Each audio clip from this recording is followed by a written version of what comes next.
Welcome to the October edition of Insight. Today we will take you on a journey to explore the exciting activities at our Düsseldorf offices. And the CEO presents the latest updates on business strategy, internationalization, and his views on leadership. Welcome to you, Christian. We have to start this off by discussing and reflecting a little bit on the new government in Norway. Now, after the election, there has been a major political shift with the new Prime Minister, Erna Solberg, from Høyre, the Conservatives.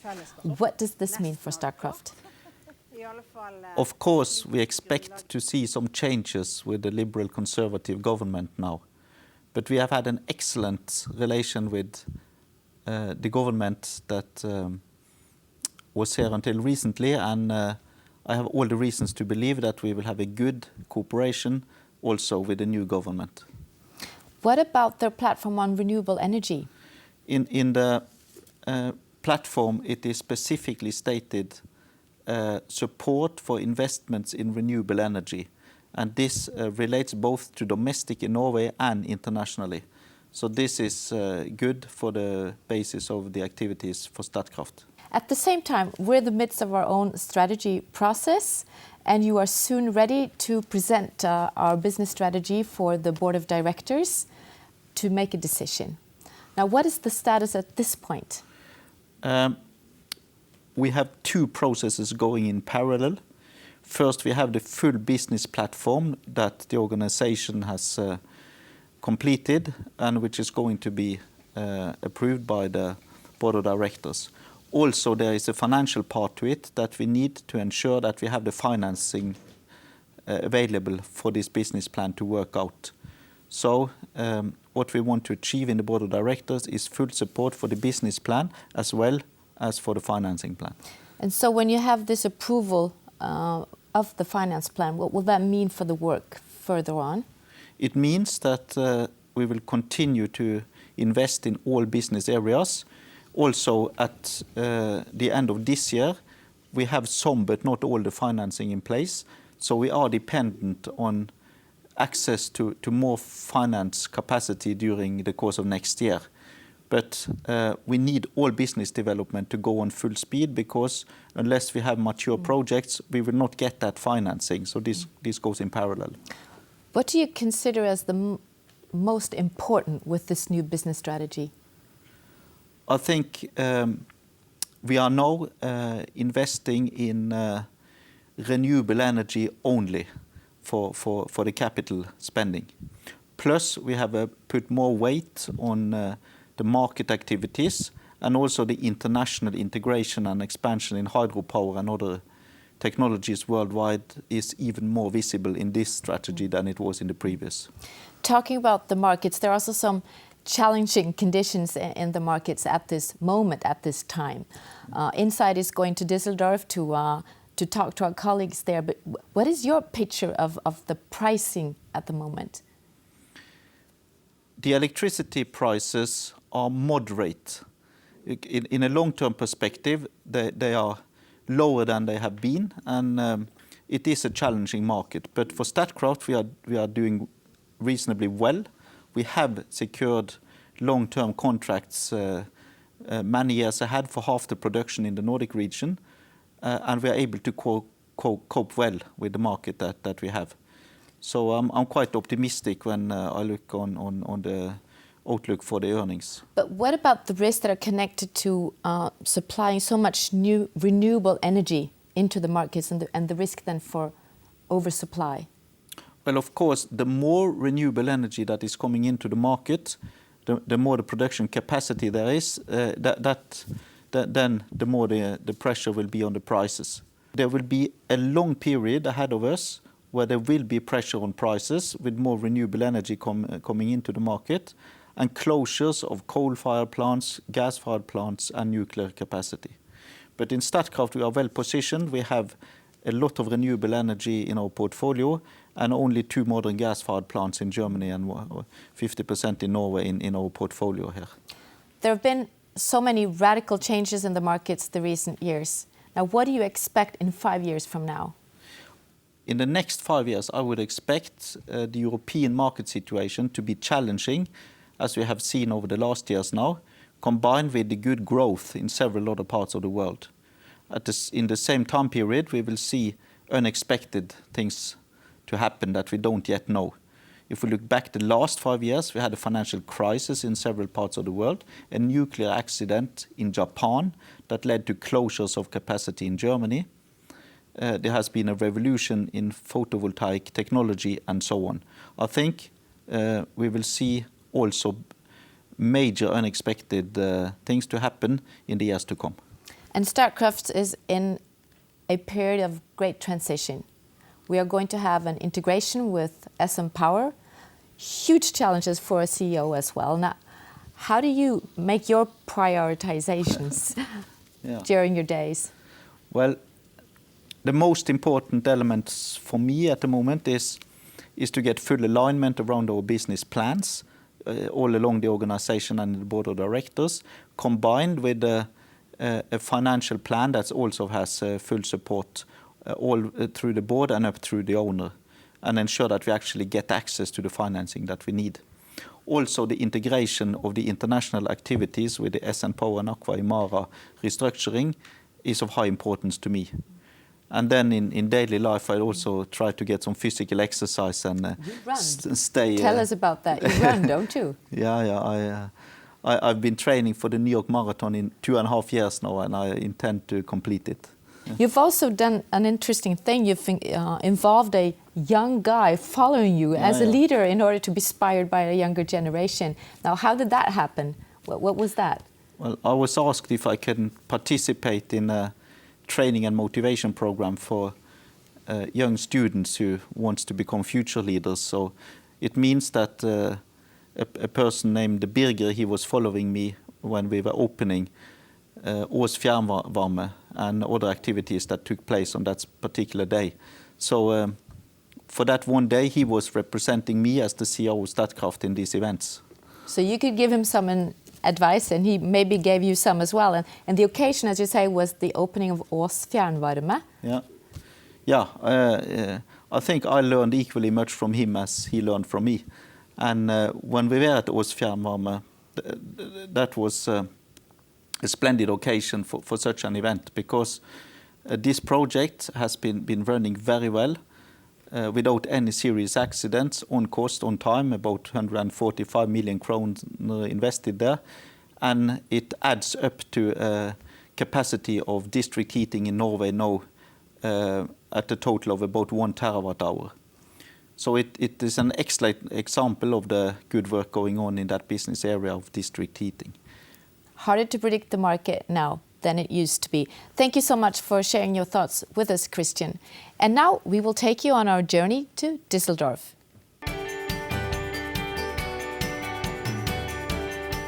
Düsseldorf is the capital of the German state of North Rhine-Westphalia and has 600,000 inhabitants. The city is located in the industrial belt near Cologne in the Ruhr area. Several large companies have their headquarters here, like the energy company E.ON, ThyssenKrupp Steel Company, and not least the Statkraft German headquarters. Welcome to our offices in Düsseldorf. This is the gravity center of Statkraft's activities on the continent. Inside this building, 210 people representing 24 nations are working. We're going to meet some of these people and tell the story of trading and origination, or market operations, as you commonly say.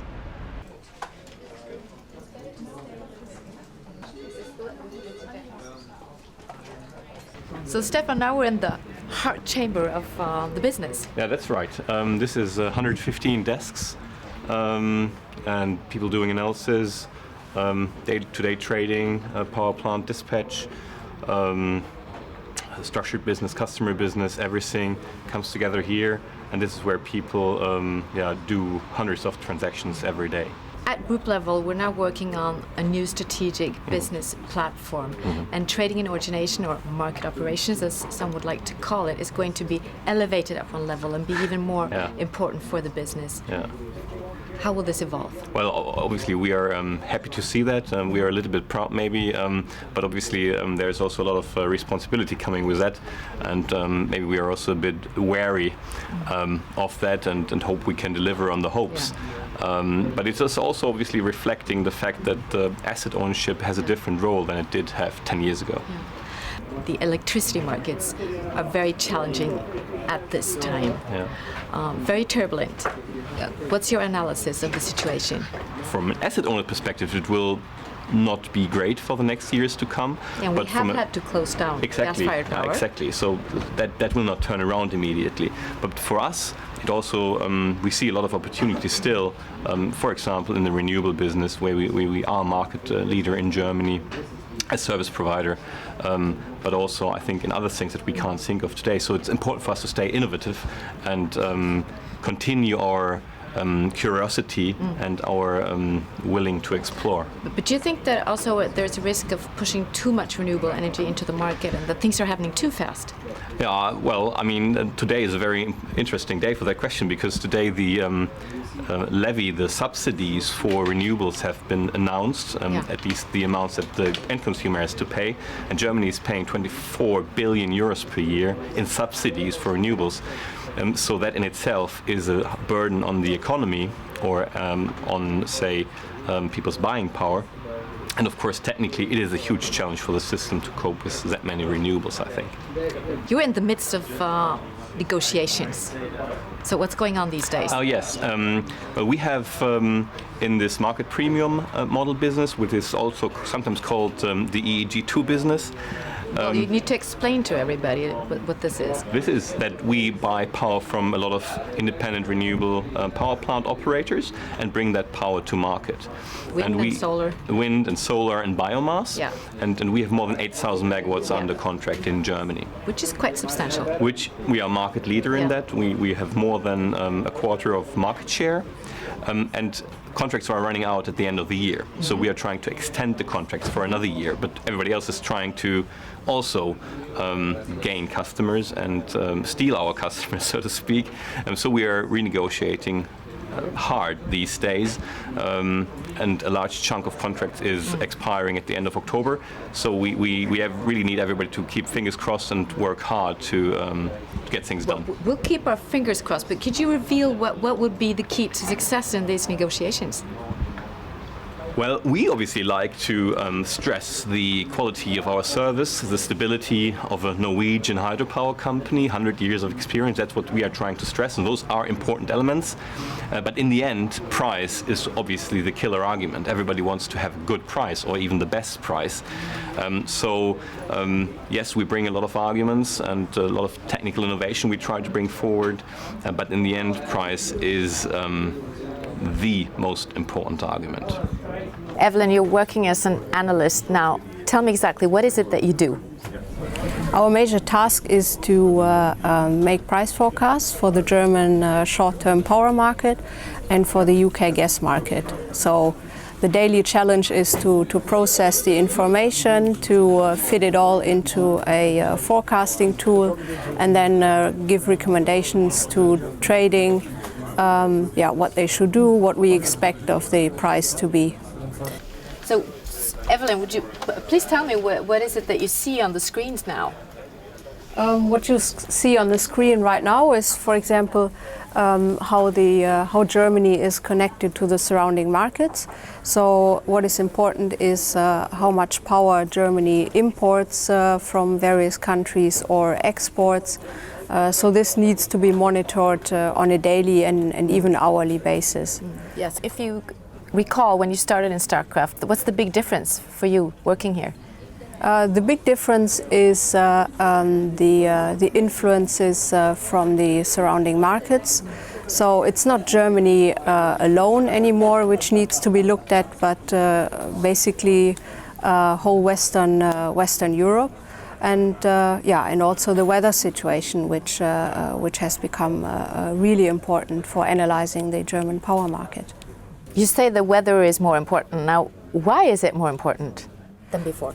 It's more important because Germany produces a lot of power from windmills and from solar panels, and therefore the forecast of wind speed and also of radiation has become more important and a key driver of the German market. And also in the surrounding markets like France, power production from windmills has increased. So also in these markets, weather forecasts have become more important. So what's the best part of your job? What is it you like the most? What I like most is that every day is different. So when I come to the office in the morning, I have new data, I have new situations on the market which I have to analyze. So I can't just copy-paste my opinion from yesterday. And we see on the screen that you have to go to a market meeting, so thank you so much. Thank you. Thank you. You're exploring the new business opportunities in Southeast Europe. Tell us, what is this about? Well, business opportunities in Southeast Europe. In fact, I have here the map of Southeast Europe, and in this map you can very clearly see the countries where we are doing our business, starting from Slovak Republic, Hungary, Romania, Bulgaria, Serbia, Greece, and nowadays Turkey. This is in fact the geographical area of our activities. What is our approach when we go into new markets? Statkraft has a long history and a long time experience in wholesale business originating the power markets, and we just like to introduce all good experience that we have gained during the years, and to also to explore in the same way into the new markets in Southeast Europe. What do you find most difficult when we enter new markets? Difficulties to be able to predict how the markets will develop and what will happen tomorrow, the day after tomorrow, next year. Sometimes decisions are coming very late. Sometimes decisions are also ex ante. For instance, the decisions that can be taken tomorrow will also impact the business that you do today. That's why you have to be really aware what you do and how to mitigate those risks with the regulatory risk, say. And of course, the other thing is that not all of the business partners are well familiar with the wholesale market, for instance. What does it mean? To some extent also that there are some relations, old relations between partners, and we are newcomers, so we have to show our best to have a position there. It takes time. But you like patience. it. But you like it. Oh yeah, definitely. Yeah. That's a big challenge and big fun. Torsten, Germany has just been through general elections, and it seems a quite complicated political situation in the aftermath. Will Angela Merkel make it? I think she will make it. The people want her as Prime Minister or Chancellor. What we don't know for the time being is which coalition she will form at the end of the day. But how important is this for the industry? How politicized are we really? When you view it through the glasses of Statkraft, then each of the partners that she might have could be an upside for us. So there's no real downside with one or the other choice that we would have at the end of the day. So given that background, we can be pretty sure that there will be some decisions that could move in our favor. At least that's my personal opinion. Of course, you don't know for sure. But the political premises have a substantial impact on the industry. That is for sure, and not just on the industry over here in Germany, but also in neighboring countries, if not in the European Union in its totality. So what do you think will happen with Energiewende? The Energiewende in some way or form will move on. Mm-hmm. And this is not so much about party politics, it's about the way the society is built up. Distributed energy is a very, very complex animal. Basically, it's a lot of people on the street, like craftsmen and small suppliers, earning money from it. So there's hardly any political party that can be called independent from that industry. So it's not really about party politics. It's rather them acting as a pressure cook within Germany. What is kind of clear that we cannot move on like we did in Germany, so the government will have to make decisions how to curb down subsidies for renewable energy. The major change is basically for the large energy companies is that, as they themselves put it, they lost their business model. I mean, you and me, we can produce power, and we have to spend less than what we pay for a car for it. This doesn't have to be the end for larger corporations. I mean, we still have some competencies that might be needed in the future, which is in the first place, of course, our energy management knowledge, because somebody has to steer these thousands of installations all across Europe. And I think that's a good starting point for us. In what way do you work differently now than you did a couple of years ago? The customer base changed. Yeah. In former days, it was other utilities, energy companies, large industrials, and now we have sometimes meetings where people receive us not in expensive suits, but with some rubber boots and some jackets that smells like as if they had been milking the cows just 10 minutes ago. Which they have. Which they have. Yeah. So these are the new producers, Yeah. and they might not be as sophisticated in as far as their education with regards to finance is concerned, but they are smart, if not street smart. And of course, they want to get the best for their money if we offer them our services. So, and that's the starting point that we engage in. Once you build up a customer loyalty, then this is something you can build business on even in the medium term. And that's maybe also new for the energy companies as such. They have to value the customers as much as they used to do assets in the past. Now back to Norwegian soil. Statkraft has been on a 3-year-long journey with the world-famous artist Edvard Munch. As the main sponsor, these experiences have taken us to Paris, London, and most recently Oslo. The Munch 150-year jubilee attracted all-time high visitor numbers, and it is great to see Munch being endorsed on home ground. This is a truly impressive way to round off Munch's jubilee year. Thank you so much for watching this Oslo-Düsseldorf edition of Insight. We look forward to seeing you again in December. If you have any comments or questions to us, please send us an email. Thank you.